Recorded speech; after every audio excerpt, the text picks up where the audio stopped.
Ladies and gentlemen, welcome back to another episode of the One Podcast, where we go where no other podcast has gone before.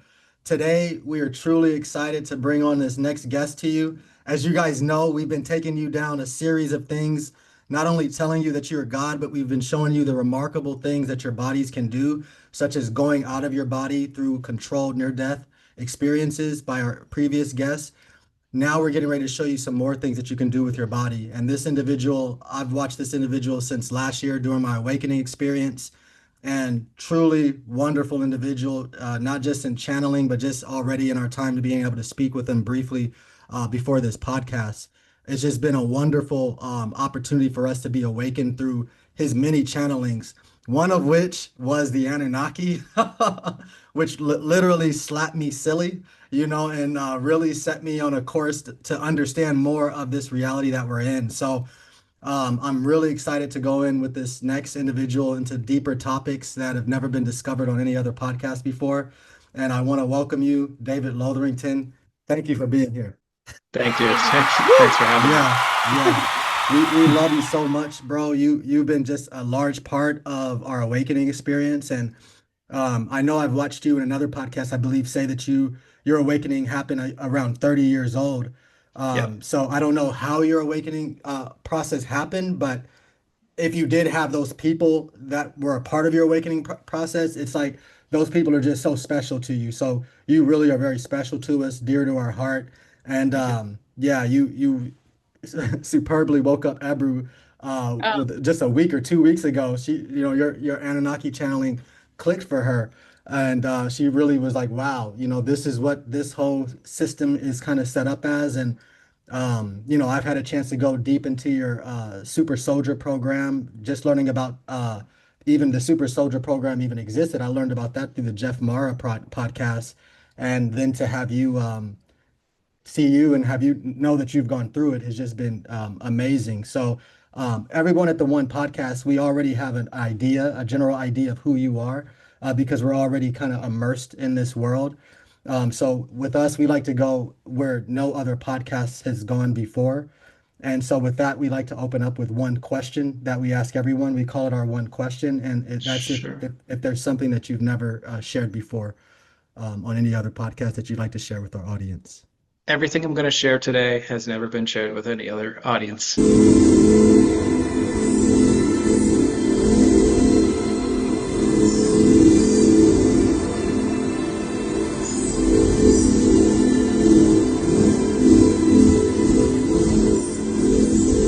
Wow. Okay. So this is going to be fun. This is really going to be fun.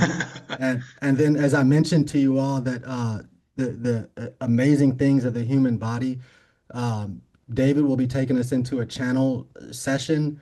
And this, I mean, when I've seen David channel, it's amazing because it's like you can just see that he's dealing with another personality type. So I would like to start with David. Where were you born? Were you, because I listened to your Super Soldier program. Were you born in San Mhm. Diego or No, um I was born in Sydney, Nova Scotia, in okay, so Canada. okay, great, great. Yeah, on the East Yeah. Coast. Okay. So A far, very, very quiet place, an island. It's like a little village, essentially. yeah. I feel like I've heard of a bank from Nova Scotia, like somewhere I don't know if it's Nova Scotia Bank, but Scotiabank. okay, yeah, yeah, because I'm another part of the world hearing about Nova Scotia. Yeah, so that's great. And then so is that your last name Lotherington? Is that Canadian? That's an English name, yeah. Okay, English Lotherington. name. Okay, yeah, yeah. I thought that. And how did you pronounce it? Lotherington? Yeah, Okay, thank you for correcting me.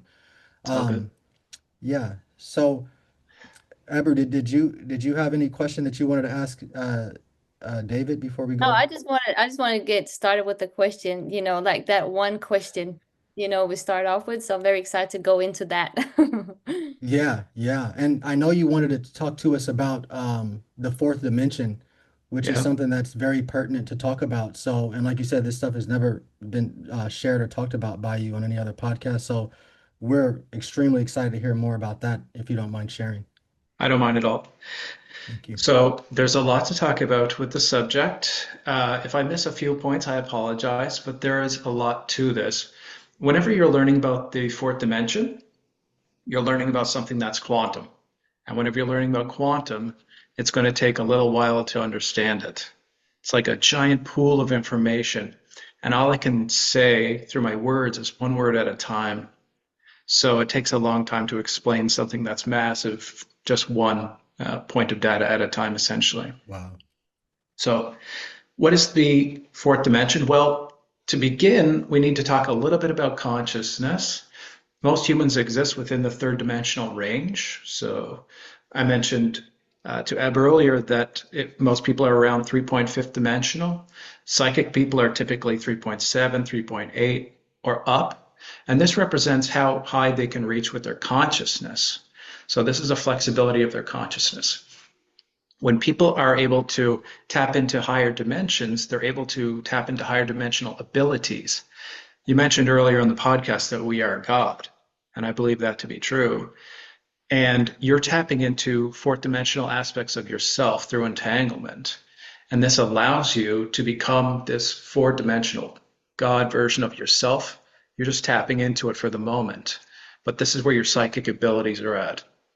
So your clairvoyance, your clairaudience, your clairempathy, clairsentience, claircognizance, clairgustance, clairtangency, clairalience, all of these are ways that you perceive your reality. And so that means that if you're a fourth dimensional human, you have all of the third dimensional abilities like smell, sight, taste, touch, and sound. But you also have these other psychic abilities I just mentioned as well on top of that. So you are more complex as a being. And there's a lot of stuff that happens in the fourth dimension. And I'd love to help everyone listening to become a fourth dimensional human. It is a process that takes some time. You'll have to let go of old versions of yourself, limited versions of yourself that are programmed and conditioned to be limited, to have a small mindset on certain things in your life, whether that be financial or self-love or no boundaries or small amount of boundaries in your life, to bad things in your life, or you allow lots of negative people into your life. All of these things are so important to help you to elevate into the fourth dimension. Wow. Yeah, powerful, powerful. So are there anything that we can do Mhm. to help take us into that dimension? This is a reminder. It's 111. 111. All right. Yes. So the first thing I would recommend is begin to control your diet. In the beginning, when I was channeling the gods, they would tell me that you need to clean yourself out. And I didn't know what that meant. So I did like a 3-day fast and I felt better. And I usually had like big spurts of growths after my fast. But they would tell me to fast after I received an attunement from a master here or there. But I didn't fully understand it. Now, they gave me a diet that can help many, many, many people. It's called the Primark diet. And it is composed of 75% meat, just single ingredient items, okay? It is, let's just see. There's two variants of the diet. One of them is 90% meat, 5% berries, and 5% root vegetables. That's Primark B. And Primark A is 70%, I hope I get this right, meat, and then like 20% vegetable, 5% berry, and 5% root vegetable, I believe. Mm-hmm. So this is the diet. No processed foods permitted. When you're drinking water, so you have low sugars in your body. And I have like a PDF with all of the stuff listed on it. But anyway, the purpose of it, it will get you into shape. Like your body will lose a lot of weight if you're eating clean single ingredient foods and drinking clear water, which is non-fluorinated water, non-chlorinated if you can as well. Spring water is preferable. And what this does over time is you'll become more and more sensitive to toxins, which sounds like a burden rather than a boon. Mm-hmm. But it's because you're becoming more conscious and your nervous system is awakening. Mm-hmm. Now, the nervous system is very important because your soul is entangled to your nervous system and it needs your nervous system to come in more. So when we're having an Wow. ascension, sorry, I keep going. No, please go. I'm just Very like, wow. interesting. Yeah. Yeah, I'm so happy for this episode for our viewers. Thank you. Thank So when you. you're having an ascension, more of your soul is coming into your body. This is why you gain more psychic abilities, you gain more awareness, you start questioning everything in your life, like how did I even survive before this moment? That is the awakening because there's more soul in your body, which means there's more God in you, which means you're more powerful. So this is why you have greater perceptions. You might be seeing the future or seeing auras or uh, hearing songs pop into your head out of nowhere, and these are messages from spirits. So that's Wow. just the beginning. Yeah, wow. So how long should you go on that diet, or is that now just the new diet a person has to be on? You don't have to be on that diet specifically, but I recommend that you go on a diet that has single ingredient items only. Do not Mhm. consume processed foods if you can. There's so Okay. many. So one of the Anunnaki, they talk about the filth of humanity, and that is chemicals in our food. Mm, wow. So Wow. So this is so with this diet, it's that not is like a incredibly important to not be consuming things with colors and dyes and preservatives. powerful. And Seems so like my internet's not the best. yeah, no, it's fine. As long as we got you here, it's going great.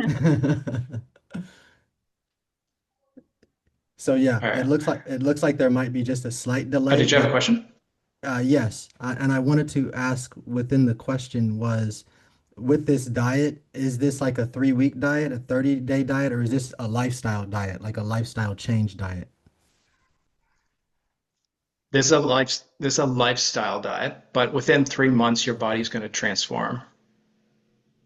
Okay. But Okay, if you great. truly Great. stay on the diet, your sensitivity will go up. So the diet was initially given to me for people that have hybrid bloodlines, specifically more reptilian bloodlines, because reptilians need to consume more meat in general. Mm, okay, great. And then also, you went through your awakening, as we mentioned earlier, at 30. Was there anything that you wanted to talk about within your awakening process, like how it happened, or just anything related to that? There's certain moments that stand out in my life, but really, I think trauma was the catalyst for me. It was like awaken or get crushed. I was Mm, actually with a woman at the time, and she wasn't the best woman. She had mm, borderline personality disorder. mm. And anyway, she actually showed me a picture of a planet on YouTube, and I was like, and she it had something to do with aliens in it, and I was like, oh my gosh, what is that? That's so cool. This planet's just like Earth. And it was just a small thing, but it triggered something in me. And then I was working in pharmacy at the time, and then I eventually uh, started doing my own research on channeling because I thought that was the most interesting thing in the world for me. And then I stumbled into Super Soldier Talk on Hmm. the YouTube. It was a wonderful guy run by James Rink. And I was like, oh my gosh, this is like my world right now. This is the most cool thing to me right now Hmm. in my life. And I Yeah. just couldn't get enough of it. So that was my awakening. That's when I started looking at myself and my situation. And my awareness went up enough to see how crappy my life actually was at that moment. Yeah, powerful. And then did you have people guide you through that process, or were you kind of just on your own? What led you into like this world of channeling, knowing your past lives? How did you really kind of come into David Lotherington? That's a great question. So I never really had a mentor, but I did have people that I was a fan of. One of them was Jim Charles or James Charles. He's a Okay. channeler for Hucalo. And Okay. I was with them for about a year and a half. They channel galactics quite a bit. And wonderful channeler, James is. And I would get a message once in a while, and they would say, "You're going to be just like him when you're older." And I didn't quite understand what that meant, because I wasn't a channeler at the time. I wasn't an energy healer at the time, but now I am 10 years later. So, Great. That's very powerful. So I also have a question. So like, so when you used to channel Anunnakis, right? yeah, And so who are you channeling right now? It's not Anunnakis anymore? that's true. I channeled the White Titan. Their name is Elysium. Great. Yeah. And who, like, can you tell us a little bit more about Elysium? Yes. I mean, they identify as an angel. So in the beginning, there was the prime creator. This is the story that we're told in the Federation of Light, in my business, which is a school essentially. That in the beginning, there's the prime creator, and they created all things, but they needed beings to help them to create, to make life more exciting, essentially. They created the primordials and the titans. And the titans, there are many games besides just the 9 dimensions that we're in. So one of these games is called Elysium, and this is a place of unity where everything is one, darkness and light. However, we live in a place called Quinterax, and I learned that through channeling, and this is a place of duality. This is why we have Michael and Lucifer, and they are the yin and yang of each other essentially, and everything is essentially divided here. Now, this division originally, Elysium is one unified field. The dragons saw that this was the most beautiful thing ever. It's the most appealing thing ever. We want it for ourselves, but we want our version of it. So they convinced the primordials and the titans to create a reality which was a replica of Elysium. And then they began to corrupt it. The dragons divided, not just Anunnaki, but sun dragons and other higher forms of consciousness beyond that. They typically are hydras and beyond the 7th and 8th dimension. But they divided reality so gods could experience suffering, torment, pain, and the lower frequencies and vibrations. And some titans wanted to play that game. So they joined the game, and they were trapped in a place called Tartarus because of this. So there's a lot that I'm leaving out because it's a very, very big story. But essentially, primordials are the beings that come before the elements were created. They created the elements. Wow. Now, the elements are the building block to our reality. What you're perceiving is a holographic reality. It's made out of the elements, earth, air, fire, and water. In the 4th dimension, it's made out of something called void. Now, all of these create our perception, and without them, we would not have perception. Powerful. Wow. Wow, that's powerful. This is definitely a learning lesson. This is very, very powerful. I have a question too. Did you have another question, Ebru? Oh, Go no, ahead you and can go ahead. You can okay. just, Yeah, because I had just recently watched one of David's interviews, so I didn't want us to just switch back and forth to such detail, and then also his personal life. But I did just have a question about your personal life as well, David, because I Sure. know that you mentioned in an interview that you were the black sheep of the family and things like that. Mhm. So I did want to know, and I was curious to wonder how is your relationship dynamic with your family, like with your supernatural abilities and skills? Are they seeing it from that perspective? Are they spiritual as well, or are you still the black sheep?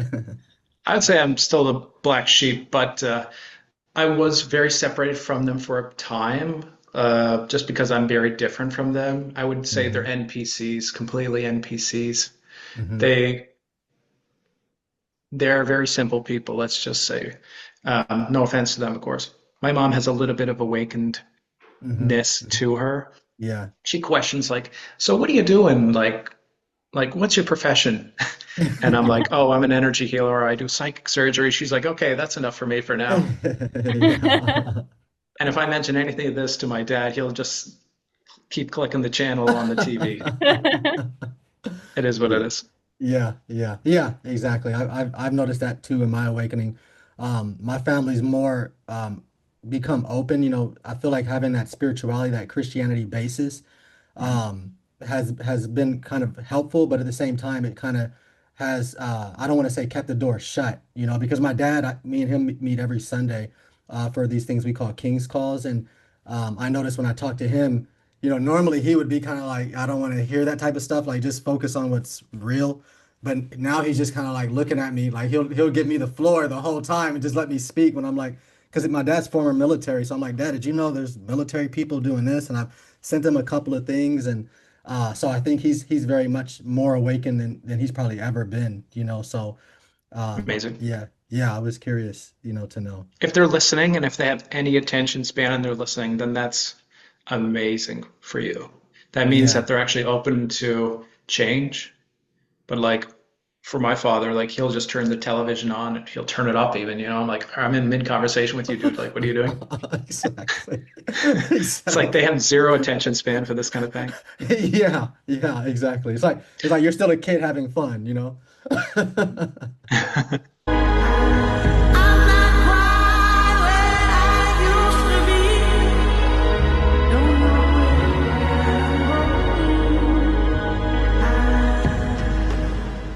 Yeah. So, So so yeah, if I want to, because for me, the biggest thing for me was just watching one of your videos when you were telling the Anunnaki, and I feel like that was the moment where I feel like it clicked for me, or just something happened.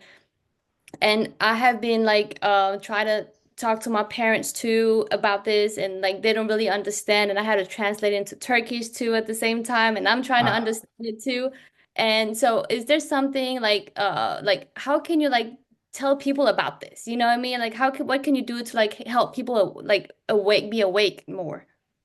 well, that's the challenge really. What I've learned is only 10% of the population is permitted to be awake at any time. Mm, So things like podcasts, this is how you awaken people, really.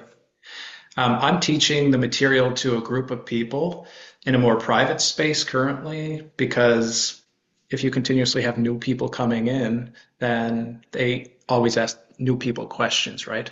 But some of the people in the school have been there for 5 years. We've really got deep with the secrets of the universe, what happens after you die. Uh, we learned all about the Matrix. We're learning about alchemy, magic, and lots of wonderful fun things. So yeah. So how do you help people? You have to realize in the beginning that no matter how much you know about the super soldier program or consciousness or whatever, not everyone's ready to hear it. Hmm. And we have to be able to control our ego because your ego says, I know this and I'm going to share it with you, or I want to share it with you. And if you don't listen, then you're an idiot. But we Hmm. have to know that we plant seeds in this business and the seed has to grow. mm, So you share an idea with someone. If they're not open to it, then you back up or you just stop completely with that person. If they're interested, then in a week, maybe you talk to them a little bit more about it. So it takes time to grow a plant. You can't just dump all the information of the universe on someone. yeah. Yeah, that's great. And it reminds me of, like I was deep into Christianity, and I still value a lot of the messages, in the Bible. And what you just said reminded me of one of the things that Paul says in the Bible when he's talking about spreading the ministry, is he's saying one person sows and another person waters, like the seed. So it's like understanding that we're all kind of collectively in this together, you know, plant the seed, but don't get too caught up in the dumping of just trying to transform somebody right away. But trusting that, we're all connected, and somebody else, when it's not all on you. Somebody else can do the watering, and you can later do the watering, but it's a collective, connectivity to this person's awakening. I like to think of it kind of like this. Like in the beginning, when you're first awakening, you're like a caterpillar. You just consume, consume, consume as much material as you can get your hands on. Hmm. You might Yeah. be interested in galactics. Maybe that's not your thing. Maybe you're just into spiritual stuff, or maybe you're not interested in that. You're just interested in I lost my train of thought. Actually, Elysium is just talking to me. Um, so you might be interested in galactics or super soldiers or spirituality, right? Like there's a lot of different directions that this goes in. Mm-hmm. Mm-hmm. And some people are into one, some people are into all three of them, right? Mm. Yeah. And Yeah. so it really depends on your audience. But eventually the caterpillar gets enough food. That means they've learned enough, they feel like they're ready for transformation. And when that happens, they enter into this chrysalis. This chrysalis is kind of a dark night of the soul. It's where you're transforming your old belief systems into new belief systems. You're shedding your old friends, you're meeting new friends that are more suited to your new lifestyle, your new mindset. Anyway, once you eventually emerge from this chrysalis, which is like a cocoon, then you become the butterfly. The butterfly is free and they have all the knowledge that they need. They are the teachers of spirituality and they shed that information to the caterpillars. Mm. That is a beautiful analogy. I've never actually heard anybody use that analogy. You would think that you would hear it more. I'll start using it. Thank you, David. I don't I don't think I created it, but maybe I did. So it is Yeah, what it is. yeah, it's beautiful. This is the first time I've heard it. So thank you very much for sharing. And I know you mentioned Elysium was talking to you now. Were they wanting to come in right now or? They're listening to the whole podcast so far. Okay. So they're ready to jump in whenever you're ready. Okay. I don't know. I mean, we still wanted to talk with you about the if you had one message, when we go through the Oh yeah, the fundamental, and maybe we can share the one meditation at the end when you come back from Elysium, if that's better. sure. Um, I'm typically disassociated afterwards for a period of time, maybe like yeah. 5 to 10 minutes. Okay. Okay. So So, perhaps we'll channel until the end, and then you can do your guided meditation. okay. And, Great. and before that, we can do whatever you want with me. Okay. Great. Great. Great. Yeah. So, we can begin to. I mean, there's so much we want to talk to you about. Yeah. I know Ebru wanted Go to ahead. talk a little bit about magic. Yeah, Um, because I was watching one of your videos and you were talking a little bit about magic and it was just like very interesting. So definitely would like to hear a little bit more about that because some people might think people don't believe in magic or it might sound like stupid when you talk about it, but just watching your videos and watching other, YouTube videos, it just make me like, this is like amazing, you know what I mean? And I feel like everybody should know more about magic. So can you talk a little bit about that? Sure. So magic isn't deception, or it's not parlor tricks like pulling cards and stuff like this. That's deception magic, I'd say. And a lot of magic is dark. But what we practice in the school is not dark forms of magic. A lot of people use, this is going to be an earmuff moment. I don't want to get too dark for your channel. So, please, but please. but people use Lucifer and sacrifice for dark magic. And this is in the Hollywood industry and in the music industry, etc. The big corporate conglomerate, let's say, uses that form of magic. We use exalted magic and higher self magic in the school. So instead of giving our power to someone else, we draw power from the source, which is ourself. Now, when you learn more about unity, you learn that you are the powerful one. And whenever you reach outside yourself for something, you believe that you're not powerful enough, or you're not capable enough, or you're not knowledgeable enough. So this is why know thyself is so important. We need to find out who we are and we can access our power. So how do you begin with magic? You need to begin by drawing in mana into your chakras. So you can actually draw mana. Let's just say this. Mana is fifth dimensional. It exists in all the layers of creation. So from 0 to ninth dimension. There's 0.1, 0.2, 0.3, all the way up to 9.0, okay? These fields you can tap into, and it helps if you have some dragon DNA or a little bit of Anunnaki DNA. It helps because they are interdimensional or multidimensional beings that they just naturally have these connections. They can just change the frequency more readily and more easily. So in the Federation, we gather mana in our root chakra, this ground city energy, because when you're connecting to higher dimensional energies, there can be chaotic factors that are pulled with the mana. I just realized this is a lot of information if you've never heard any of this before. Yeah, this is great for us. Great. Okay, good. So as you're drawing from higher dimensions, you pull from the highest dimension that you can pull from. Ultimately, you want to access source, which is called exalted mana. But if you can't get there, then you get as high as you can get. You might be in the fields, the dragon fields, let's just say. This is like dragon energies. Anunnaki are dragons. This is something no one has ever talked about before, but I don't want to dwell too much on the Anunnaki. But they are dragons, 100%. I've seen them many, many, many times for 5 years. So, Wow. yes. So once you fill up your root chakra with mana, you'll notice that your chakras are a little bit like an ice cube tray. When you pour water into the ice cube tray, and it will trickle up into your sacral chakra. And then slowly you keep filling up your root chakra, it fills up your solar plexus, and then eventually your heart chakra. Some people can't charge past the heart chakra. These people are mage, and if they can charge up to the throat, the third eye, the crown chakra, these are archmage.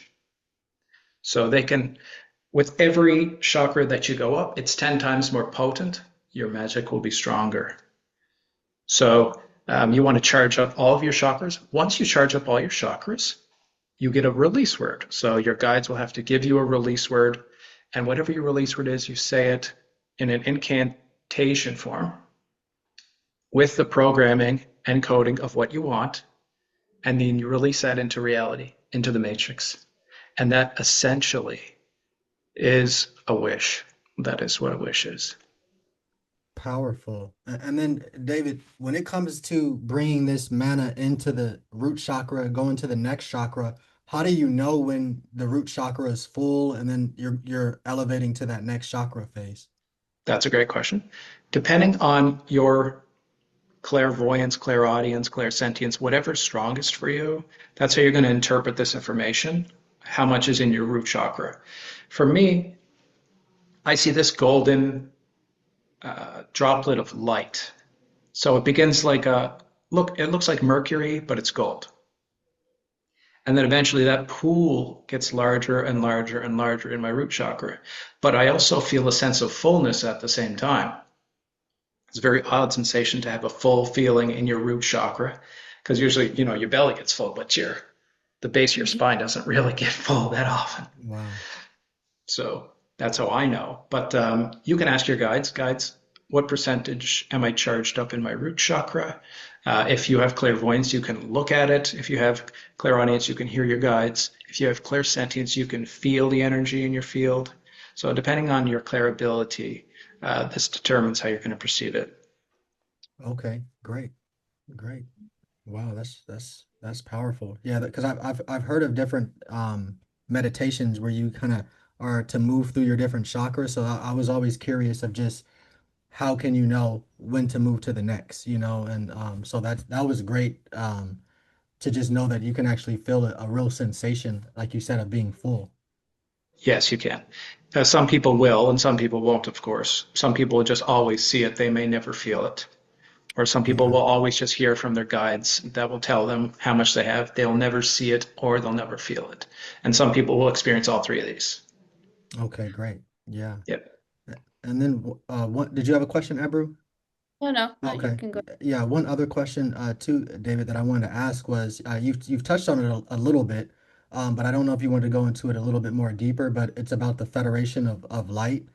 We'll have everything down in the description as well. But what does it take to be a part of that? Do you have to be, like you said, new people can come in, so it doesn't sound like you have to be fully awakened in the sense of like already maybe activated in your spiritual gifts and abilities. But I don't know that for sure. It just sounds like that's the case. Sure. And after this, we could talk about the fourth dimension a bit more because there's a lot more that needs to be shared. Please. Okay. So the Federation of Light originally was the House of El. It's evolved into the Federation of Light as I've changed as a person and I've made new connections with the gods They have their own pantheons of teachers. Anyway, it branded eventually into the Federation of Light. Initially, it was a place where people like myself or naturally healers, empaths, other psychic people could join to practice with each other, to learn, and to exchange information so we have a sense of community with each other. That's the purpose of it. So it's a safe place that you can go that's ethical and light oriented, that you can go to grow and learn from the gods. So the people in the Federation, I channel 2 days a week for the school. So on Sundays and Wednesdays at 7 p.m. And I channel the gods, whoever is coming through. So they'll typically come through in themes. But so the people are educated by the gods on Sundays and Wednesdays, which is really fun. It makes you learn a lot of stuff. And you guys are able to ask questions, any question you want, really, as long as it's not a personal question. We try to stay away from personal questions because that doesn't help humanity. So we stay away from that. Yeah, yeah, exactly. Yeah, sounds like our type of school, our type of energy, man. Being trained by the gods is just like it's our vibration. Right on. So That's yeah, we have a awesome. 3-month mentorship program essentially, Hmm. where we go over the basics with you. And if you're more advanced and you want to go through the mentorship, we'll just amp it up for you. So it begins by healing your field. We'll remove any possessions or implants, any energy blockages that are preventing you from manifesting what you want into your life. We'll teach you about your guides, how to talk to them, perhaps even get you some names of your guides. We'll teach you how to establish healthy boundaries, how to cut cords with energy vampires. Um, it's 3 months of training, so it's a lot of information, but eventually you'll graduate with an adept point, and then you can begin your journey in the Federation, which is, we have 3 levels: initiate, adept, and master level. If you're in 7 points, you become an adept. You're in 7 more, you become a master. But these are called the trials of El. And these are challenges that you go through life as you go through life. In some of the tasks, you have to prove your psychic ability to earn that point. Mm. In other ways, it's helped the Federation in different ways, whether it's through administrative work or whatever.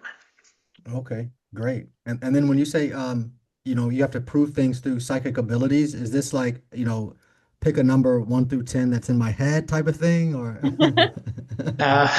Well, kind of, sort of. That would be like telepathy, essentially. That's what we're working on. We also Okay, teach telepathy class on Mondays. okay. So you can get a telepathy certificate. You'll have to get 9 out of 10 correct in order to earn your Wow, telepathy certification. powerful. Yeah, but you can get an energy healing competency. So you'll have to do 10 free healing sessions to your community. They'll sign Mhm. this thing that says you did it, and then they'll send it to me. I'll go over it at the end. I ask you some questions to make sure you really know your stuff. And then if you know your Yeah. stuff, you get your add-up point. Powerful, powerful. And then you yourself, David, you do things such as psychic surgery. Am I using the right word? Is that the right Yeah. words? Okay, psychic surgery. And how when did you start into that, and how does that actually work? Is somebody like booking a session with you and then sort of just like this, and then you're just kind of seeing the same things that you saw with Ebru earlier before? Yeah, it's so in the beginning, I was a Reiki practitioner, and once I found Reiki, so before that, I had a lot of jobs, but I was a paramedic, and then I Mhm. wasn't getting enough out of that. I got into pharmacy. I didn't like the pill idea. I wanted to cure the problem. I didn't want to just treat the symptoms. Okay. So I took Reiki, and with every attunement that I received, my psychic abilities became stronger and my awareness went up, and I was like, okay, there's something to this. So I kept working on people more and more and more. And as I cleared the clients, I cleared myself as well. And eventually there was this lady, she came in and she said, David, I'm seeing a tiger. What does that mean? And I said, I really don't know much about spirit animals. But 3 clients after her also had visions. And I realized at that point that I wasn't doing Reiki anymore. I had evolved beyond Reiki because I was starting to see auras. I was starting to see their guides and be able Mhm. to talk to their guides. I was seeing implants and entities and a lot of different things in a person's field that were out of balance. And that's when it kind of evolved into more of a psychic surgery. And then eventually I started to open up the chakras, remove any debris from the chakras. It might be like something that killed you in a past life, or maybe something that's entangled to you that can cause problems or blockages in your life. So there's a lot of things that can mess up your manifestation. Anyway, psychic surgery is essentially getting into the field, looking at the chakras closely, and identifying problems and removing them from the system. Powerful, powerful. Yeah, that's amazing. It really is. Interesting. I know Yeah. you talked about earlier that you want to talk a little bit about more the fourth dimension. Yeah. So that's I'm so, exciting. I want to talk more about that. yeah, let's do it. So, one important thing, if you want to enter into the fourth dimension, the first thing I mentioned was your diet. Eat a clean diet. Very, very important. Drink clean water. The next thing is you'll want to manage your timeline. So, timeline and karma work together. The average person, let's say, just because there's infinite timelines, I'm just going to give a number for the top and a number for the bottom so it makes sense. Let's say 1 million is the top and 0 is the bottom. And the average person lives their life in the 500,000 range. If you have good karma, you'll be above the 500,000 range somewhere throughout your life, kind of go in and out of this typically. If you have bad karma, you'll probably be below 500,000. Now, you can actually control your timeline though. So controlling your timeline allows you to change what reality has in store for you by using your will to control what timeline you're going to be in. And this allows you to live your best life, and you are in control of that.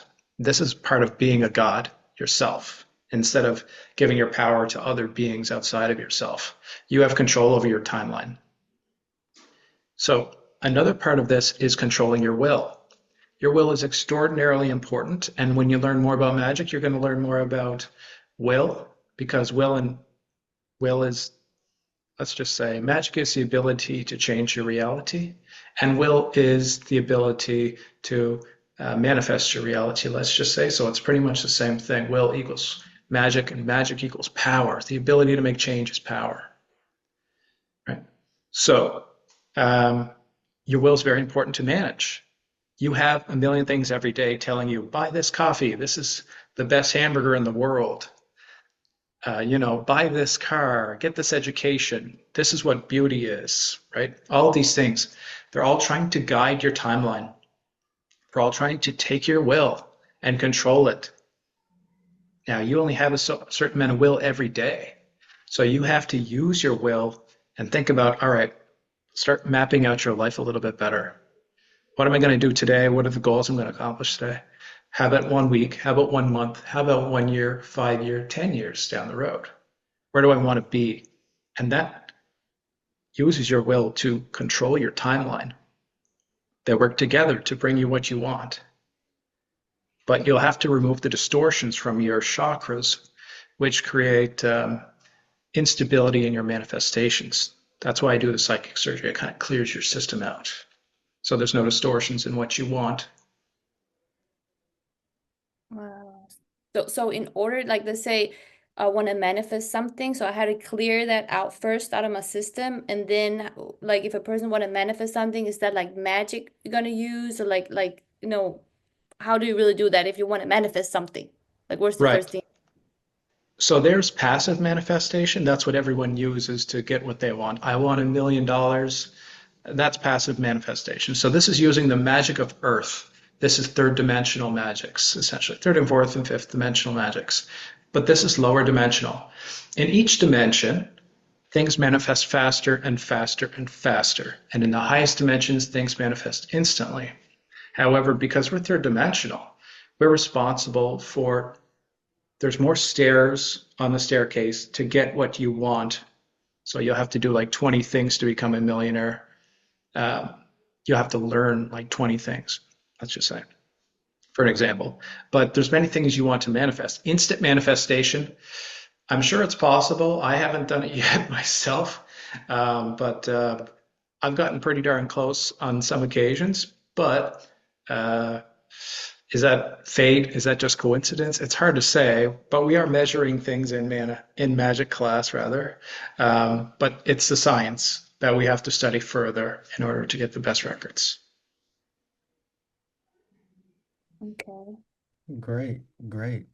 And was there anything else that you wanted to discuss, David, too, within the fourth dimension as well? Yeah. Okay, please, yeah, go for Okay. it. So being in the fourth dimension means you have full access to your psychic arsenal, let's just call it. All humans are born with psychic abilities.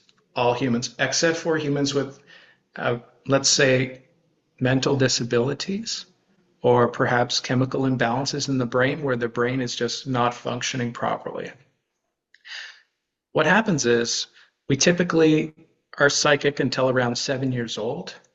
If you have ever had an imaginary friend and you're seeing them, then you have clairvoyance.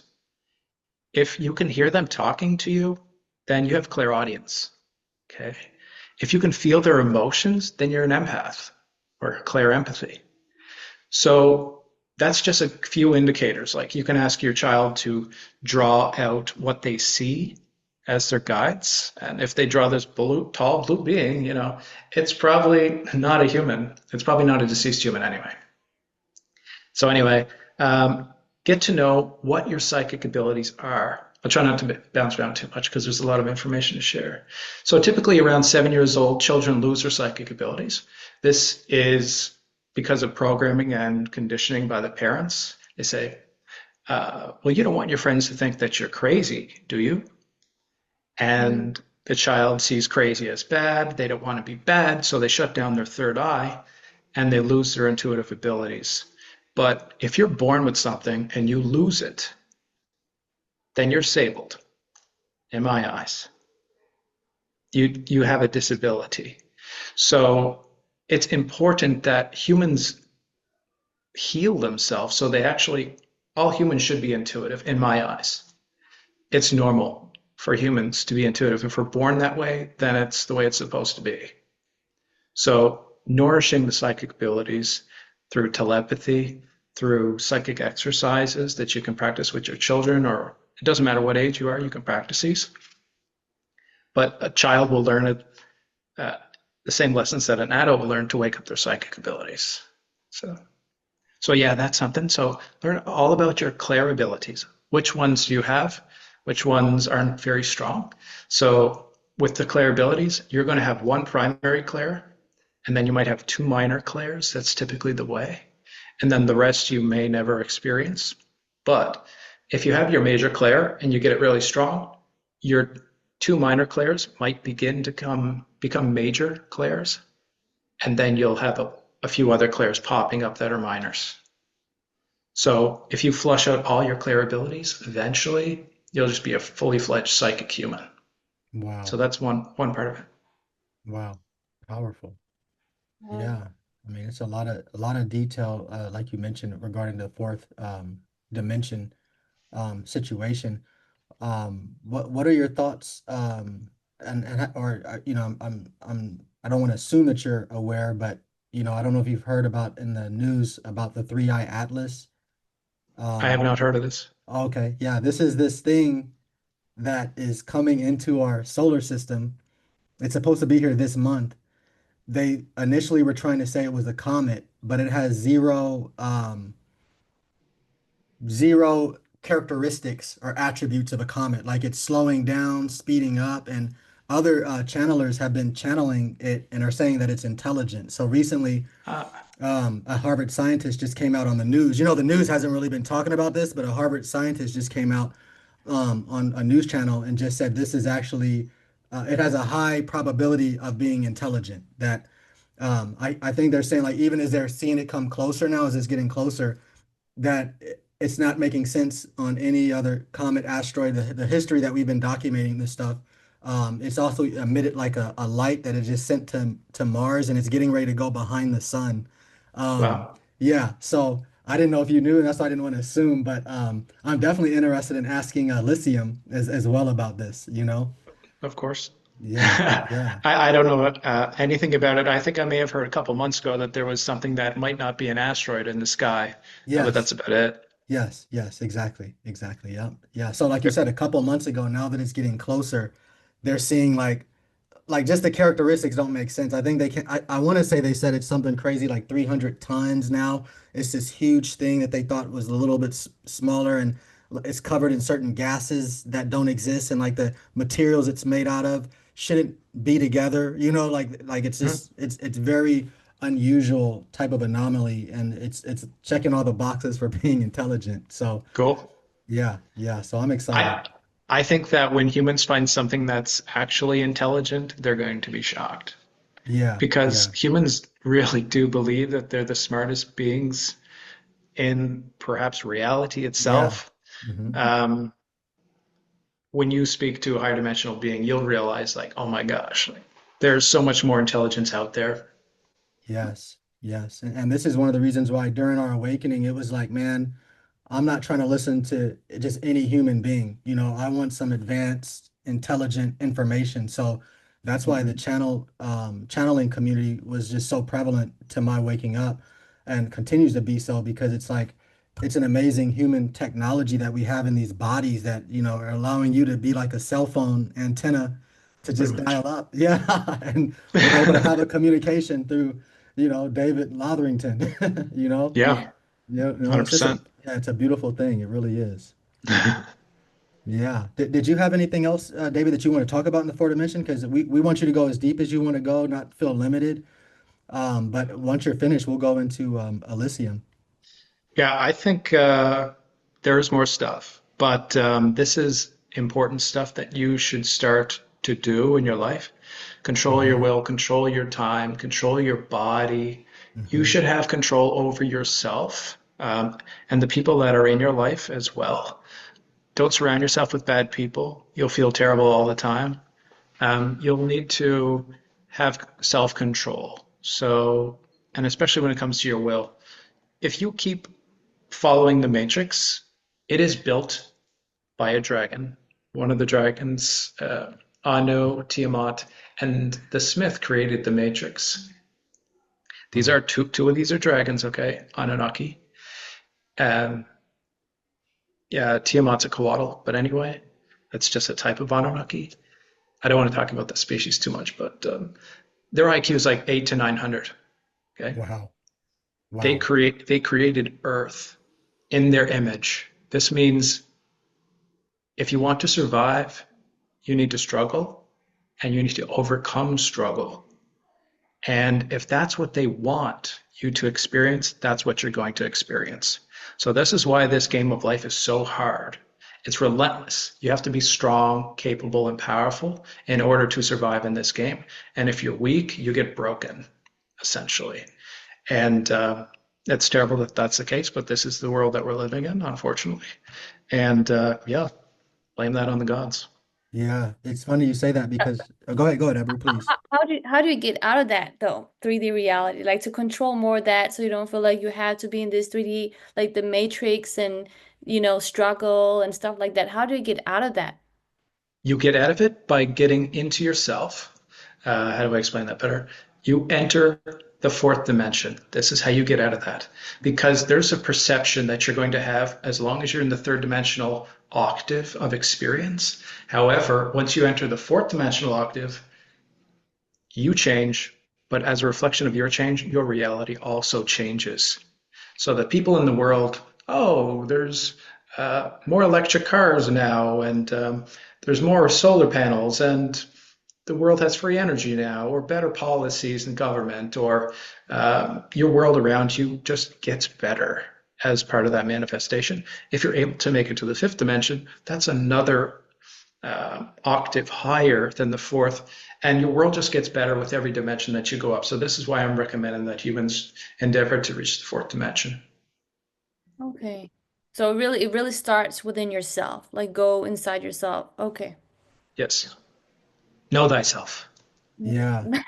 And this for me is such a beautiful thing too with what we're doing with One Brand and reminding humanity of our divine connection to self, each other and our shared planet because there's a connection there within all of those facets. It's not like, you just it's all of them, it's like no, it's a moment just to the divine connection to self. like you just said, know thyself, as well as each other, how we're connected. And like you said, making sure you have even the right people around you, and in this transformation that we're going through, and then understand that we're all connected, and that we are the planet, as well. Yes. Yeah, very, very, very powerful. Beautiful. Well said.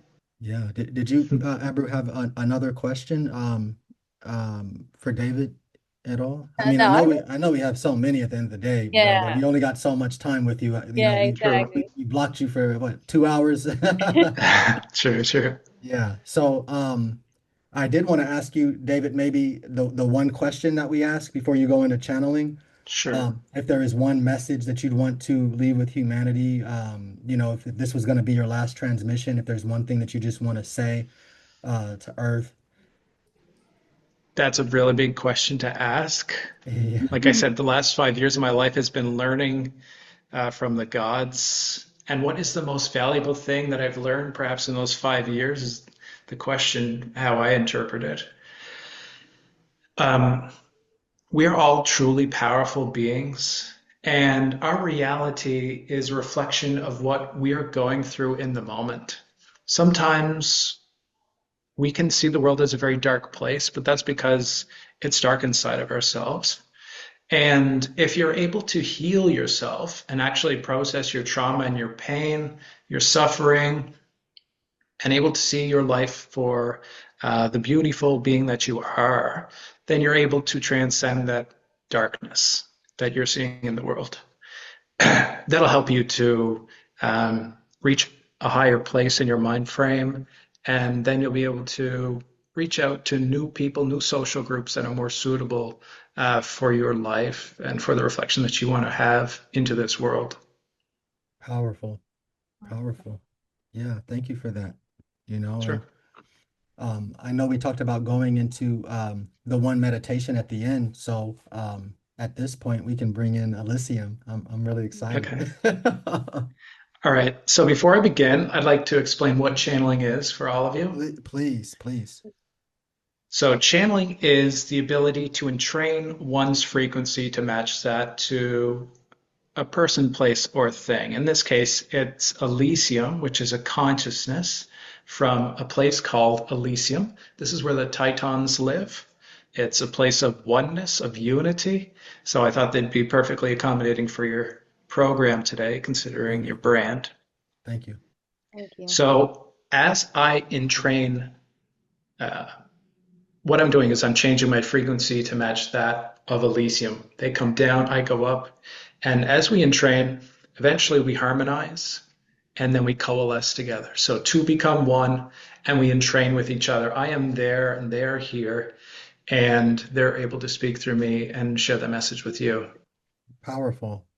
This Yep. is a reminder. Yeah. It's 111. I think it's a- Yeah, right on time. 111 twice. Yeah, This is a reminder. exactly. It's All right, 111. let's get started then. All right. And then It's- quick question, David, Yeah.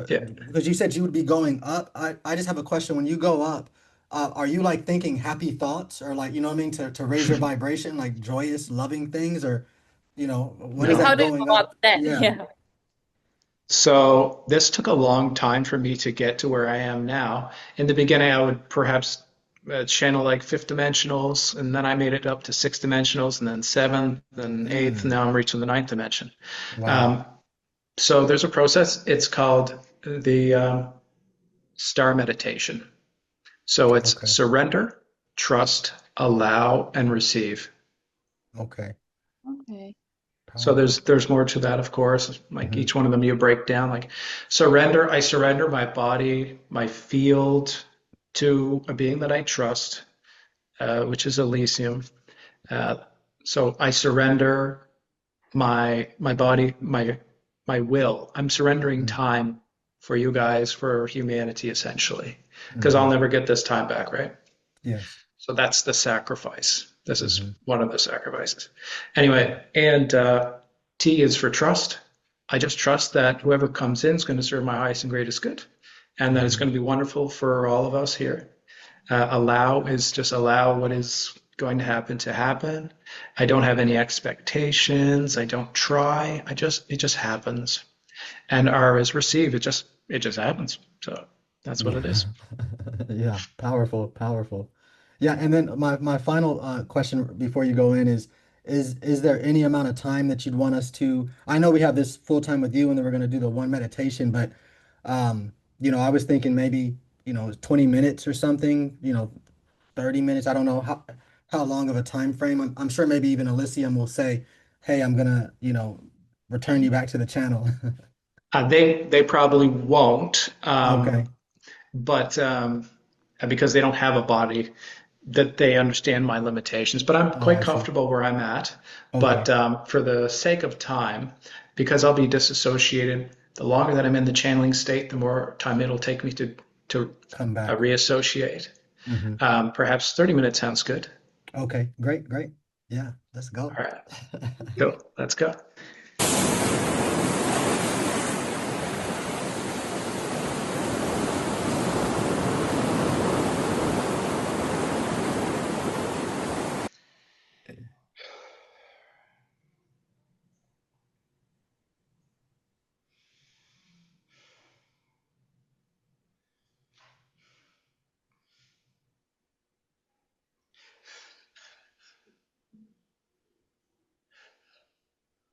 Greetings. We are Elysium. Wow, Elysium, thank you for being here. We're so pleasured by your presence right now, being here. Thank you so much. It's wonderful to be here. May we ask your name? My name is Reginald Trent, and I'm here with Ebru Kartili, and we're with the One Podcast. Greetings, everyone. Thank you. Greetings, greetings. Did Is you it? have a question for us? Yes, my first question that I wanted to ask you was, with the One Podcast, we like to go where no other podcast has gone before. So we really like to ask very detailed questions. But my question for you right now would be, what is it that you feel humanity and Earth needs to know right now at this moment? Each of you is a bright light that is shining as brightly as you're permitted to. But the problem is that the permittance that you're granted by perhaps your governments is limited. Your creativity is sequestered. Your ability to perhaps even something small like start a business is being diminished by those that are in power. It's rare that when one gives their power away that they receive it back. And for too long, humanity has been giving their power to governmental systems without any return of providence or promise that they have been giving to their governmental systems who are responsible for managing the collective consciousness of humanity to be aimed in a particular direction of goodness and of wonderment for the species of humanity. However, that's not been the case, and the directive has been more associated closer to greed or money, you might even say, instead of the betterment of humanity as a whole. Powerful. Is there anything that we can do to transform that so that the favor leans more in the energy and direction of Earth and humanity? Well, the direction that you'll need to work at is inward, because as you receive healing, your reality becomes healed. Powerful, powerful. I did have a question as well too, that I asked David. He was unfamiliar with the three-eye atlas. Are you familiar with the three-eye atlas that is entering our solar system? We are not familiar with the system, but we can look into the data. Okay. Oh, we see. Do you have a particular question? Yeah, I have a question. Just, what is the purpose for this entering our solar system? And we have a really good feeling about it coming in. Do you equally have a good feeling about what's coming in for Earth and humanity through this? Well, we don't feel, but we can say that we think that you'd be pleased with records that will be transmitted to you as this passes through your system. Let's explain. A sun, a planetary body, a system of projection of energies, which is what we would consider this entity to be, leaves its mark on you as a collective. If all of these, if the only thing that they brought to you was the awareness that things beyond humans' perceptions Perhaps you walk through life and you look forward and to the ground, but you don't often look up. If it did nothing else but allowed you or told you that looking up is beautiful and that there's wonders up there, then that would be a success. But in truth, this system that is moving through space and time is leaving trails of energy behind it. And it's also radiating outwardly like a satellite dish towards your planet information, which will bring change and truths, which would be of the greatest good for you, we believe, as a species. Powerful. Thank you so much for sharing that. That's great insight.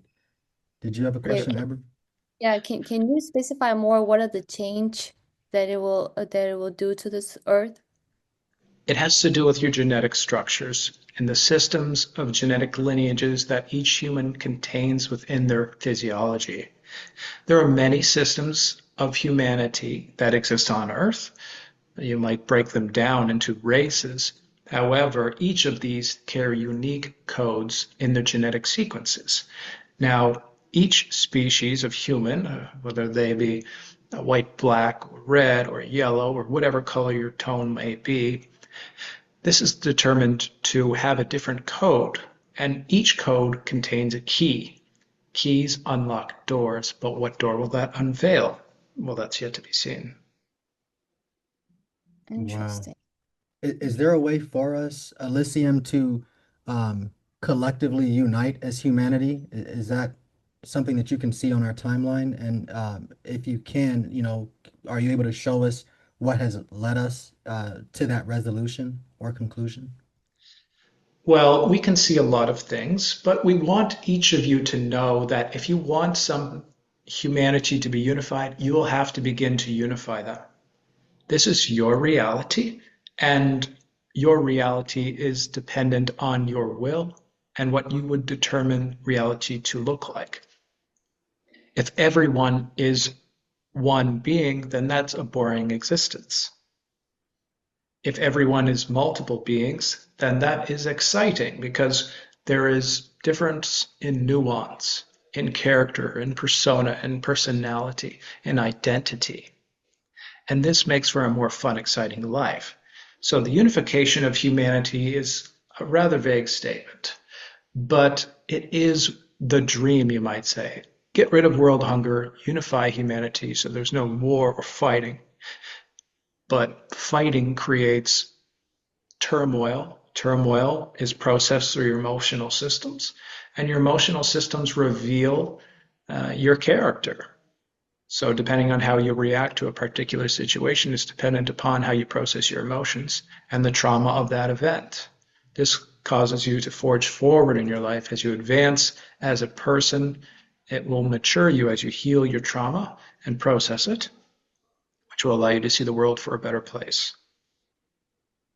Great, thank you. Also,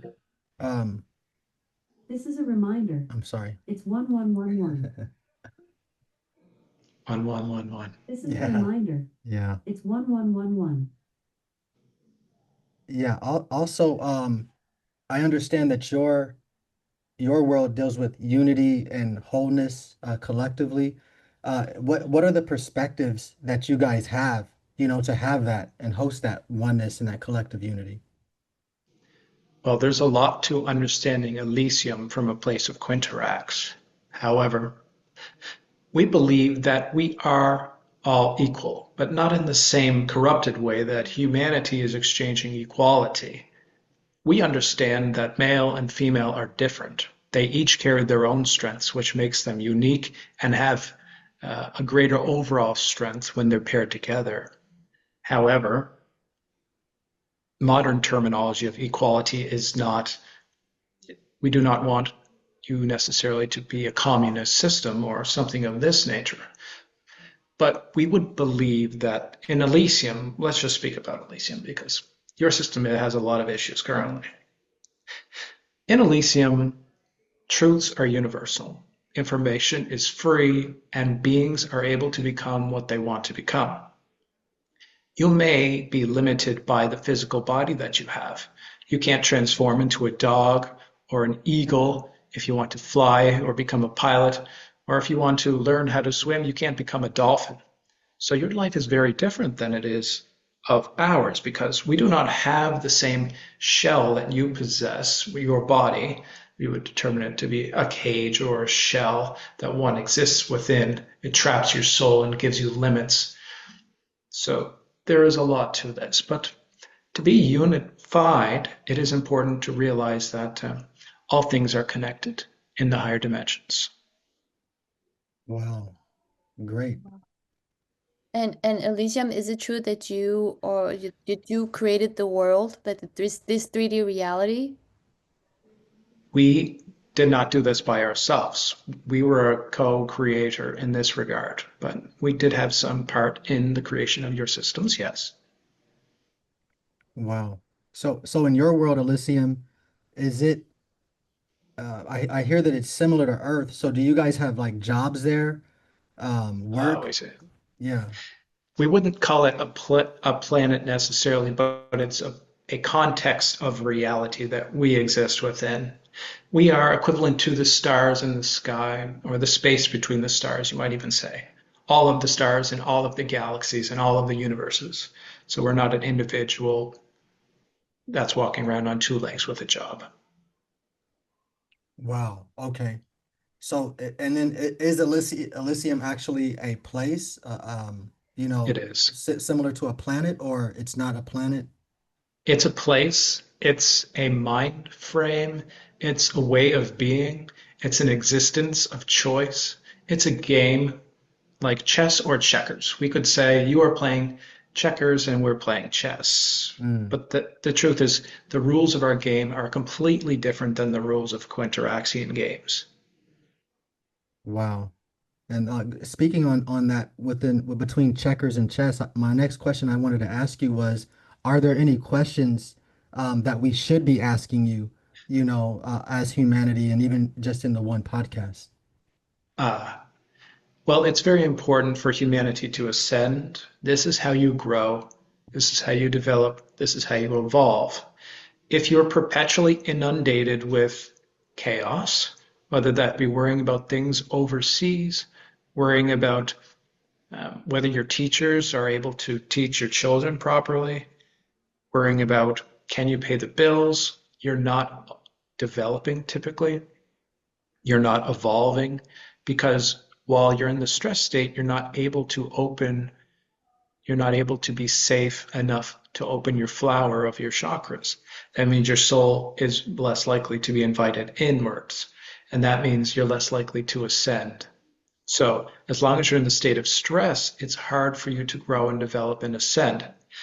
So you'll need to find a way out of this fighting system and not through suicide, we want to be clear, but we want you to be able to find a way to improve your system, create something that will create a betterment for humanity and the space that you exist within. And one by one, as each of you creates something beautiful, your world will improve. So we'd recommend this. Oh, thank you for that. Okay. And if we want to like go into higher frequency, how do we release blockages in our bodies? This is a little bit complex, but your systems are in alignment with your planet.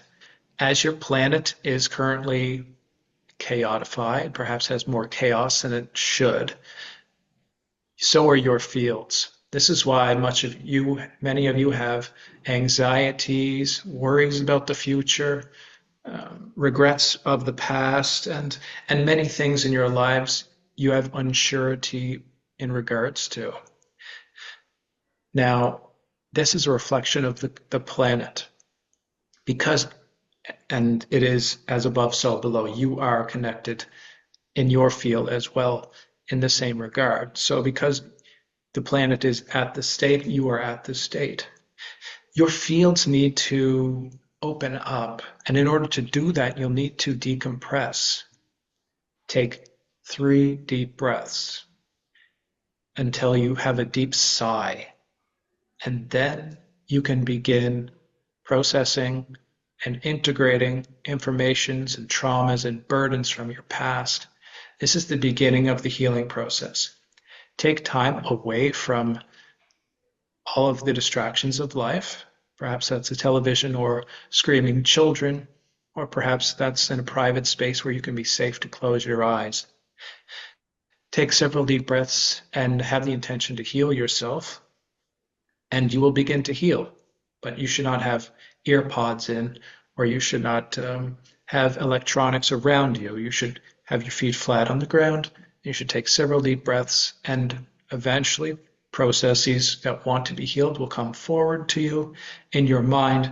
And as they come forward to be processed, you will begin to integrate this pain, these moments of your past that need to be processed and logged in your mind for later remembrance. And this will help you to remember your past. It will help you to ascend into your future, and it will help you to leave the past behind you. Wow, thank you for that. Yes. We have also heard from some of our guests that have gone out of their bodies, them mentioning that when they've seen like maybe their wife sleeping, they've seen thoughts coming out of her head. We did want to talk to you about that as much as thoughts creating our reality, how Yes. real that is. It's the most real thing possible, because you are a God and your thoughts create your reality. That's what abracadabra means. My words create my reality, you might say. And they do. But your words in your head are your thoughts. So they are just as potent as your verbal evocations, speaking, let's just say for simplicity. So when you say, bills, bills, bills, all I have are bills, I never get anything good in the mail. Or when you say, I don't have time for this. Or I'm so frustrated with my life. When you say things like this, God says, yes. And so it becomes your reality. And these self-reinforce these actions until you start speaking well, until you start speaking with purpose and focus and intent, using your will and directing it in a direction that you want to go, not in a direction that your will that's sick wants to go. So heal yourself, that will heal your wills and what you want. And then eventually you'll start going in a positive direction instead of a negative direction. Wow. Yeah, we recently just had someone comment maybe about a couple hours ago that they're basically ready to leave this world, because sometimes people feel disempowered and they're ready to transition to the next world. Me personally, I feel like I'm having such a great fun time here on Earth, because I have that understanding and realization that I am God. I'm in control of my reality. So I really have this feeling of I'm like just surfing the waves of life. What should someone know or remember or keep in mind that really feels disempowered, being here on Earth? If you're feeling disempowered, it's likely because you're trying to control something that's outside of your grasp. So whether you're trying to control the government or what's happening overseas or how someone is dressing or how many immigrants are in your country, these are all things that want to pull at your ichor. These are your emotions. Your emotions project energies. These energies are called ichor. And this ichor can be fed on by archons and higher dimensional beings as fluids of life, let's just call it. This is why humanity is in a lower frequency world, because they feed off of the pain and sorrow of humans and other species as well. Now, if someone was suicidal, we would recommend that they disconnect from social media firstly. This will help them to not continuously compare themselves to other people. And there's a lot of trolls online, let's just say, and that will say terrible things even to the nicest of people. And they don't know this person, but they'll still insult you. So it's not smart to take that kind of person personally. Now, once you disconnect yourself from the matrix in a way by disentangling from social media, you can then begin to process. You've likely been running away from your past, from your thoughts, from your perspectives for many years. If you're suicidal, you might think that the world is so dark, and that's because your thoughts are looping over and over again in a spiral. And the spiral, you'll need to get out of the spiral. You may need therapy to get out of the spiral. This will reset your mind frame, and that will disentangle you from the spiral if you're going down into a dark direction. You should pay mind that you may have a terrible guide that wishes to harm you and feed off of your energies if you have very terrible mindset. So make sure you see a psychic and have any entities cleared from your field, or higher dimensional beings can also feed off of it, your energies as well. And if you do that, then you're going to see a change in your mind. Your mind is a very complex thing. It is not your brain. Your mind is a concentration of, there's different forms of the mind, the higher mind, the lower mind, the middle mind, and they're all composed of pieces of you that direct your will in different directions. You have guides that guide you. You have your gut that tells you to eat this thing. You have your emotions, which tell you who you love. You have your hormones, which guide you to reproduce with certain people. And your genetics also do the same thing. So there are many parts to your psyche. They're all part of your mind. And they're all part of what drives you in your directives towards what you're going towards in your life. If any one of these is sick, then your mind will can become influenced by that inversion, and that inversion will create chaos in your life and cause your manifestations to twist like a horn, spiraled horn. And this is when evil starts to come into your life. So try to keep your fields clear and clean, and your perspective optimistic if possible. And if you can't reach optimistic, you can always be realistic, we hope. Great.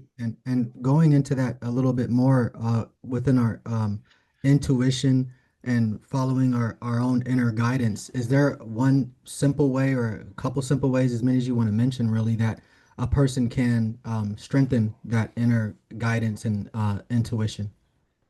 Yes. Most often, humans discard the messages from their guides because they think it's their craziness coming out. Perhaps it is, but it may also be a part of them from a higher dimension that really wants to help them in their life. So take several deep breaths, decompress until you sigh. And once you do that, you'll be receptive to information. Typically, humans are most relaxed after waking up from bed, right before they go to bed, while they're showering, or while they're using the toilet. So take an extra moment in the shower or on the toilet or while in bed and give yourself some space to communicate with you. You might find your body talks to you and tells you that you need this mineral or that mineral, or this is out of balance, or it needs exercise in these regions of the body to flush out particular toxins. You'll find that your guides want to help you, assuming that you have a good mindset. So give them the time that they deserve, because they've been trying to talk to you for a long time. Great. Thank you for that. And Would how, you, how do you know if it's the guides or if it's yourself? There's no difference. powerful. I have a question too. How would you be able to explain to us the origin of fear? What is fear, and like how should we process that as humans? That's an excellent question. Fear is something that will stop you from acting. That's why it's so powerful. And fear comes from the unknown and what one does not yet understand. So if one is in the state of fear, you get out of fear by getting into anger. And anger allows you to act. but it's not a good state of being to be in for a long period of time. So try to transmute your fear into anger, then your anger into action. That's a good action, not a bad action. Yeah, I think that's really great because it's like sometimes, a person can be afraid of something and then that anger could cause them to want to level up and no longer be in this situation or this place of fear. So that's really Yes. great. And this often happens after relationships, after large breakups. Someone perhaps is in a terrible state of mind as they're breaking up with their partner. And eventually, once they break up, they start to become perhaps resentful to their partner for letting them go. And that is the anger that they need. And then they go to the gym and they improve themselves in many different ways, even if it's out of spite to their old partner, saying that they'll be better than they ever were before to make them wish they did not let them go, for example. Even if it's something as small as that, it can be effective to get you out of the state of fear of being alone forever. Wow, powerful. And you also mentioned earlier, I believe you said something like the 3D or world was like kind of chaotic. Yes. Are there like upcoming shifts or events that you want us to know or to prepare for? Well, begin your preparations today that it's time for you to begin ascending. If you wait until tomorrow, which never comes, then you're going to be waiting a lifetime. Progress happens over long periods of time. One doesn't become a world-class bodybuilder in one day. They take decades of time to get into that state. It takes perseverance. It takes trials. It takes hardships to get to the highest of places. And the sacrifices that you'll make are going to be your old life, not in a form or sense of suicide, no, but in a sense that your old life, you may cling on to your old life because you can't imagine how beautiful your future life may be. And you may cling to the past because that's all you've known, and you're afraid to let that go because you have never seen anything better. But if you don't let go of that past, whatever that might encapsulate, including that might be people in your life, be slow to let go of people in your life if you can, and and be fast to gather new friends that are happy and better for you and healthy. And eventually you'll be out of the state of fear and you can ascend into your future development. Powerful. Great. Did you have another question, Ebru? Yeah, I also Please. heard, I mean, we heard somewhere, or I can't remember if you read it somewhere, but forgiveness is also a very powerful way of ascending. Is that true? It is. That allows you to process the moment. So, in order to forgive, you'll need to think of the moment that you need to forgive. This is an action of processing and integration. This is what you'll need to do to heal the moment. And you should forgive yourselves for the actions that you've taken on to others. And don't worry, they'll have their chance in karma to give it back to you. So you don't have to worry too much. Right. Awesome. And this is our first time actually hearing about you, Elysium. There was actually a movie made with the name Elysium. I'm curious to know, are you being channeled by any other channelers and specifically, or do you know if you're being channeled and shown on YouTube? No, we are not currently. We are Okay, difficult wow. to access because of our location. Okay, wow. Amazing. Did you have any more questions, Ebru, for Elysium before I ask the one message? Yeah, actually, just something came to my mind was like, what's the core teaching or value that you want humanity to know or embody? That's an excellent question. There's so much information that humanity should learn that will be beneficial or a boon to your kind.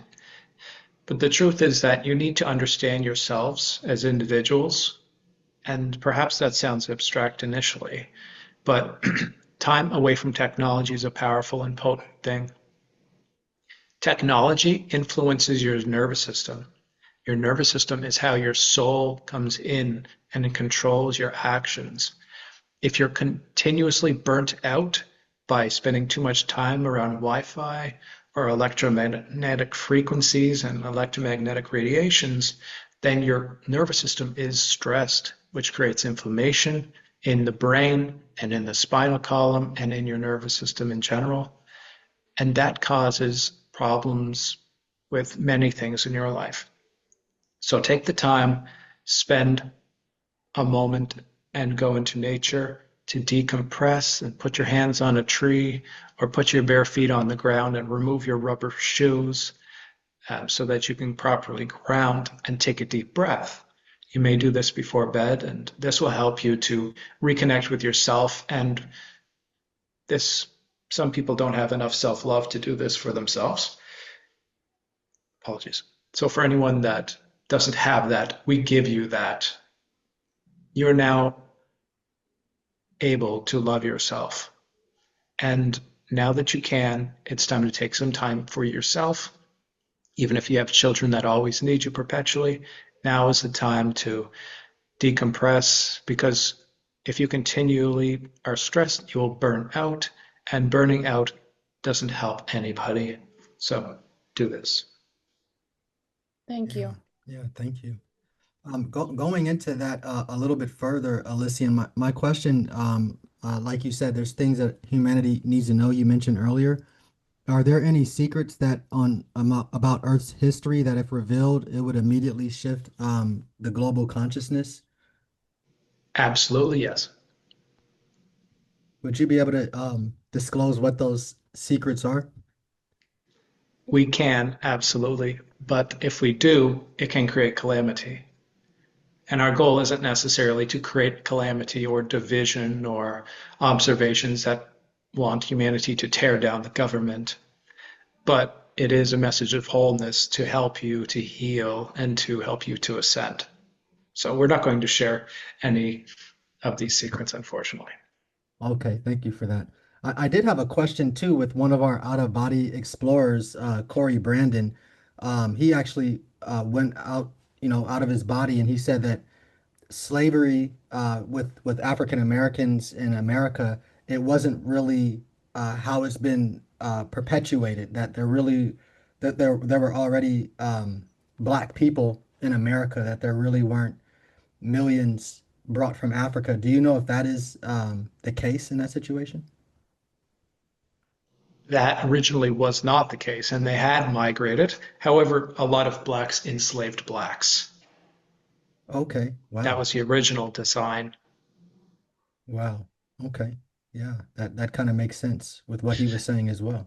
If you think of this, in certain regions where humanity, we're not saying that blacks are less developed, but in some regions of tribal nature, slavery is an act that they perform.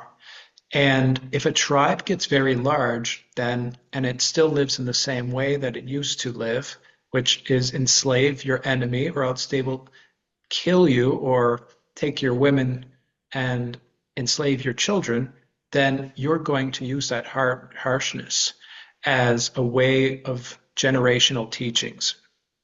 Now, assuming the tribe gets large enough, it will start gulping up or perhaps consuming smaller tribes one after another, one after another. And when that happens, eventually there's a hierarchy and society is built around this structure. And then eventually there's a slave master group or tribe. And then there's several other tribes that have been enslaved. Now, eventually, when you have enough slaves and you have no more work for them to do, you need to get rid of them.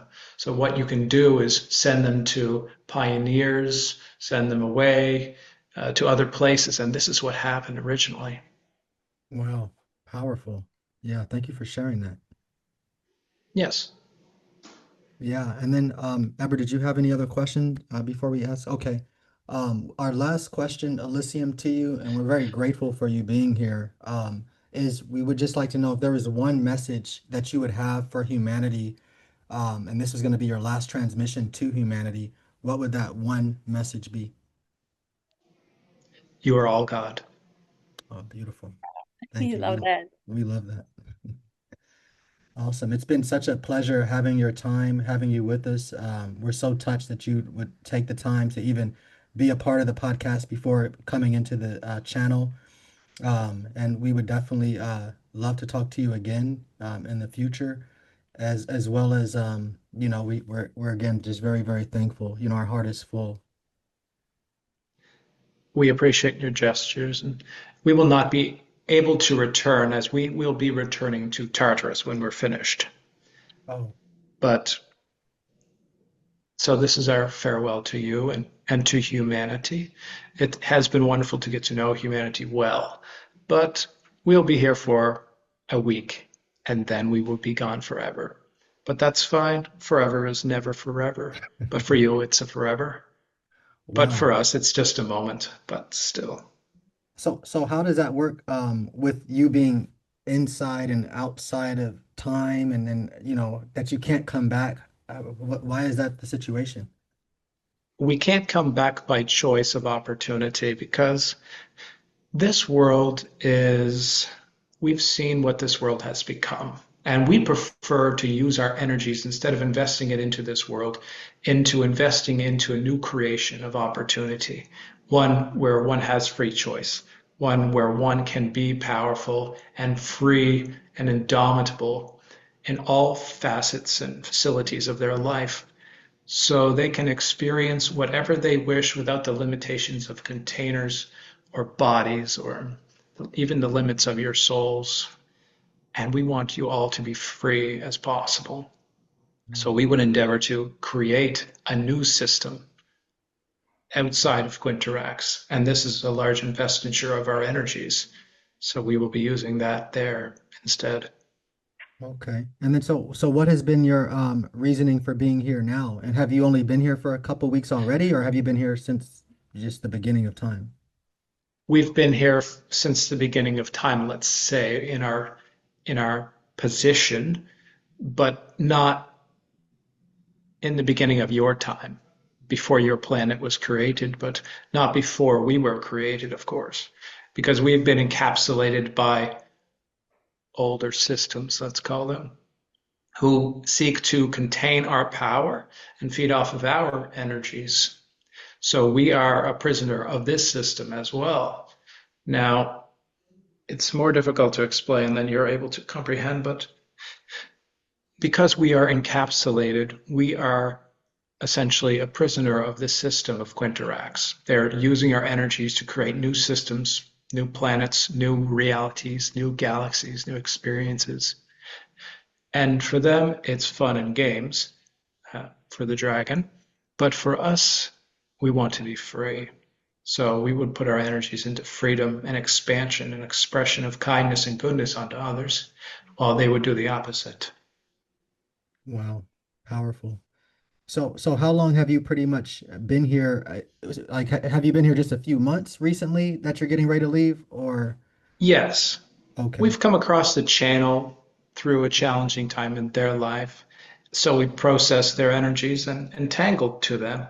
And then they begin to channel us. And because we had some resonance with each other, we chose to continue to teach them for a period of time to help them through their life and in their understandings and to help them breach through dark times as well. okay. Do you have a relationship to the channel in sense of like a past life or parallel life in that sense? Something like this. We can't quite give these details of personal Okay. nature. Okay, great. Understand it. Okay. Well, that's great, Elysium. Really appreciate your time. It's been a lot of fun. I mean, I don't know if we can give you a virtual hug goodbye, but I know this is the last time to see you. We very much love you and the energy that you bring through the channel. It's been our pleasure, and it's been an honor to have the voice of the people or speak to the people through this voice. What a wonderful, joyous experience, and a pleasure to you both as broadcasters of this information. We hope that you will grow with abundance and that you're both blessed on your journey through your marriage, through your future, and into your children as well. We thank you. Thank you. Thank you Thank so much. Very beautiful message. you. Our love. Very good. Shall we return the channel? Please. Thank you so much. Very good. We are Elysium. Goodbye for now.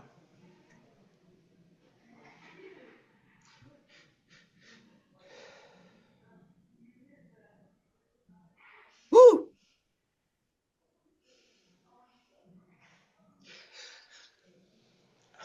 Ooh, Ew, that was amazing. Beautiful, man. That is amazing, man.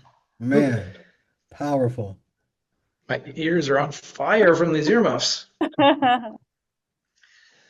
Wow. So yeah, that's channeling.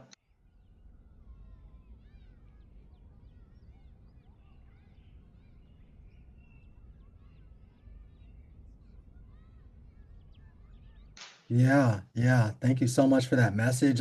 I don't know how much how present you were there, but man, it was a great message experience transmission. Awesome. I'm excited. I look forward to hearing it. I don't. I was present for half a moment talking about an asteroid, and Okay. beyond that, I was pretty much making a sandwich in the kitchen in the background. So Oh, that's awesome, man. You're wonderful, man. Very talented in what you're doing, man. It's just thanks. it's amazing. How long have you been doing the channeling stuff? Because it's amazing to for me to always experience it and then to watch you, man. You're one of those guys. You're one of my favorites to experience it through. Thank you. How long? Time is always difficult for me, but 6 years perhaps, maybe a bit Okay. longer, channeling. Wow. Wow. Amazing. Yeah. So And Masterful. I was doing energy healing before that. Okay. okay, great. So you've been like, for example, you said Elysium will go back and not come back. So, uh, Ah, what does that mean if you want to channel again? Like, do you know who you're gonna connect to, or is that still gonna be Elysium, or is gonna be how is that so gonna look? I was told that Elysium will be here for 2 more classes in the Federation, and after they leave, they're so as I ascend. So there's something called the universal law of differences. Let's say one person doesn't grow or develop, their life is like a straight line. And let's say another person does grow and develop. So they're doing yoga, they're meditating, they're studying the esoteric arts, let's say. So over a long period of time, so in the beginning, they feel the spark because they're both the same frequency. But eventually, if one grows and the other doesn't, then the gap grows between these two people. That's when they don't resonate with each other anymore. That's when maybe they don't feel the connection to their partner anymore. They stop having sex and then they break up typically. Hmm. So for me, I've been growing at a steady rate.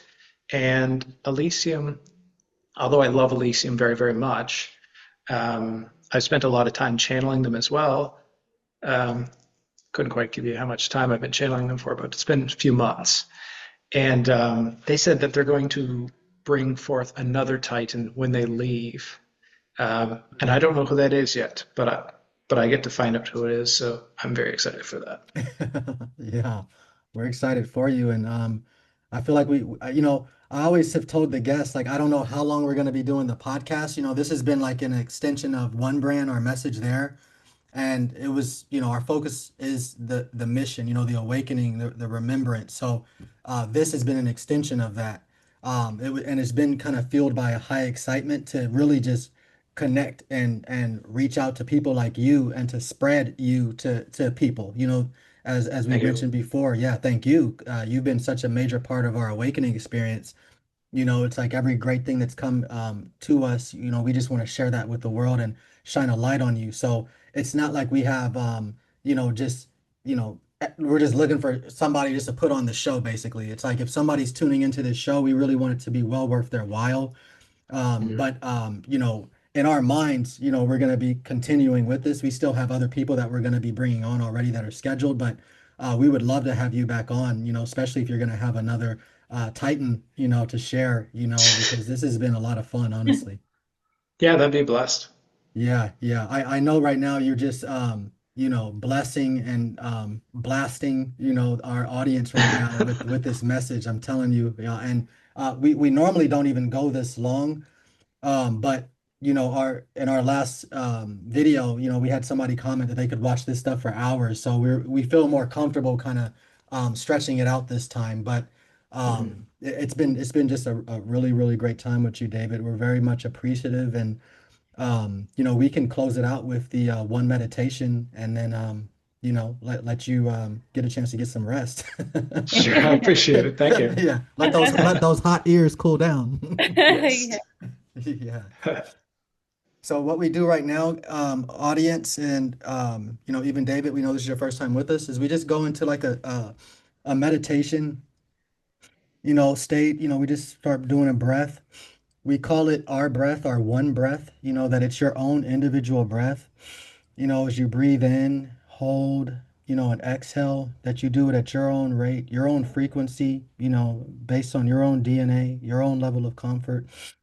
So we just go into that breath state, that one breath state right now, and we just create collectively amongst each other, seeing the world that we see right now, calling it as it is, seeing it right now. And right now, I just see a world where everyone is just united in unity. Everyone is in love with each other, coming from a place of respect, understanding that we are all God, that we are all sparks of light, all divinity embodied inside of this human flesh, that we see God in all the things around us, and that we have a strong connection to self, that we see a world where there's no hatred. There's a world where there's no unnecessary division. We see a world where there's diversity. Where people are able to be their authentic selves, their unique selves.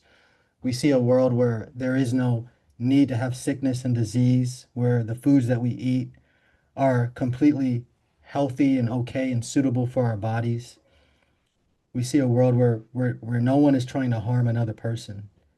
We see a world where people are no longer slaves to this 3D matrix, no fear, no drama, survival grind, where people living from creativity, expression, and soul purpose, from love, from joy, no sickness, no illness, no fear, no greed, no ego,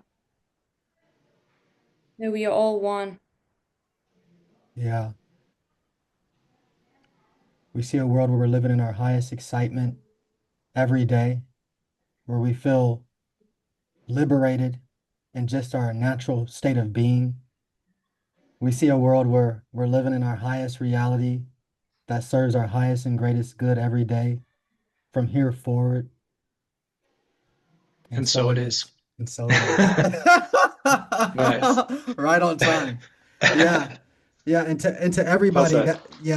that one meditation where you guys hear us say that frequently, at the end, that mantra, we are living in our highest reality that serves our highest and greatest good every day from here forward, and so it is. We actually got that from David Lotherington, I believe, or Lotherington, I believe. David, that was Kal El, was it, that channeled that message? Yes, that was Cal. Okay, Cal. Yeah. So Yeah. wonderful message, and we've been utilizing it ever since. So like I said, if you guys have never heard of David, i'm I'm sorry, man, you had to get knocked around like this, but I mean, very deep stuff he takes you in, and this is why I love him, because very first time I came across him, slapped me across the face with the Anunnaki, and it's been love slaps ever since, and transformation. It, You it's know, been real like seeing your videos. yeah, I mean, it's so yeah, amazing, man. like the Thank you. messages and yeah, Energy yeah. power, And man. if people want to see more of you, David, where can they find you? Well, I'm just starting to start posting videos from the archives for the Federation. So check out my website at thefederationoflight.com. If you type in the Federation of Light, not the Galactic Federation of Light, just the Federation of Light in Instagram or on Facebook, I'm starting to populate it with quotes from the gods, from little Mm, videos and clips on lessons from the gods. So stay tuned and check out all my new content, please. Yeah, thank you. yeah, that is absolutely great. It's been Yep. a blast, having you here, and we'll put all of your links also in the description below. And we would love to have you on again, man. It's just been an absolute pleasure. We love your energy, your spirit. for me, what I've been telling Abru is like the people that I'm bringing on the podcast, I believe are like the most important people to this world. So, there's a Oh, high, appreciation that we have for you and having you here and what you're doing, your sacrifice. This is not, you don't have to give yourself to the world like this. And the fact that you have your time that we talked about earlier is a valuable sacrifice that you're willing to give. And in addition to your school that you've created, it takes a level of bravery, and an awareness that you are God, that you are supported, that you are loved, and that you have a higher self that's guiding you as well. So, just thank you so much, man, for what you're doing here, impacting, this planet, because you really do matter. We're two living witnesses thank you. testifying. Yeah, so thank you very much, brother. Thank you so much. Yeah, That means a lot to me, really. It really does. And I mean, I wish I could say thank you more to people, and how I'm looking to say thank you to the world is by giving this information. And I truly have devoted myself for the last 5 years to improve humanity by creating these archives every Sunday and Wednesday. And then Mhm. eventually I was going to release all this information into the world. Right. But some information isn't safe and it has to be protected. That's why we have initiate, adept, and master levels. Hmm. So we can put the most dangerous information potentially if you don't know what you're doing and you try to access it, like alchemy or Hmm. magics, certain things like that. So you have to be really careful. But yeah, my goal is to help humanity. And if we can share this information to as many people as possible, that's my goal. So you guys are just Yeah. helping me with my goal, which is dope. Yeah. And likewise, you're helping us with our goal to do the exact same thing. Wonderful. Love it. Yeah. So with that, everyone, we'd like to just close out the one podcast. We thank you so much for being here, going where no podcast has gone before, this time with David Lotherington. We appreciate you all. We bless you all. Over and out. This is the one. Thank you. Bye, guys. Yeah, take care. Thank you so much, David. We're still on with you, brother. One of the things that we've been doing, man, is the people that have been coming on the podcast, we've been gifting them like free merchandise. Oh, We still sweet. haven't, yeah, we still haven't got our item, we're basically itemizing it because we're working with our manufacturer right now. And so it's just been a blessing having you here. So it would be uh, be an honor just to be able to tell you thank you and appreciative of your time. So if we could just get your size, we could send you out something once we get the inventory. That'd be fantastic. And I'll wear your shirt while I teach the class. Oh, look at you. Thank you for And that. that helps that helps That's the love. brand. Yeah, that's love. What size are you, David? Medium. Okay, great. Yeah. Yeah. So that's all, brother, man. I really appreciate your time. I know you're staying in a room in a library, so I don't want to be keeping you too boxed in there and keep your ears on fire. Yeah, I just Um, have 5 more minutes left and then I have okay, to. I thought so too. So yeah, I just want to say thank you again, man. And that was basically it. And get your size. So we appreciate Awesome. you. Thank you Yeah, so much. yeah. Much love to Thank you. both of you. I can see you're both bright lights. And I've been focusing on Ebru for a little bit more than you. I know that Understandable. you can see, like, you have a bright light to you too. I know you're clairaudient, so you'll hear messages from spirit. Oh, That'll thank you, be bro. how you interpret the information. Okay. But yeah, there's always a special place in my heart for the empaths, you know. Yeah, Appreciate yeah. it. Thank Much you. love. Yeah, likewise, brother. Much love, brother, too. And thank you for giving us that Thank you so message too. much. Yes, and it's been my pleasure. And again, thanks. It's just been perfect. Yeah, yeah. Thank you, brother. We love All you right, and thank whenever you you so want to much. do, thank you. Whenever you want to do another one, just let me know, and Okay. I'll see what I can do to arrange a time slot for you. Yeah. Thank you so much, Thank you David. so We much. appreciate you. Thank you, Bye. brother. Bye-bye. TOP, The One the one Podcast. podcast.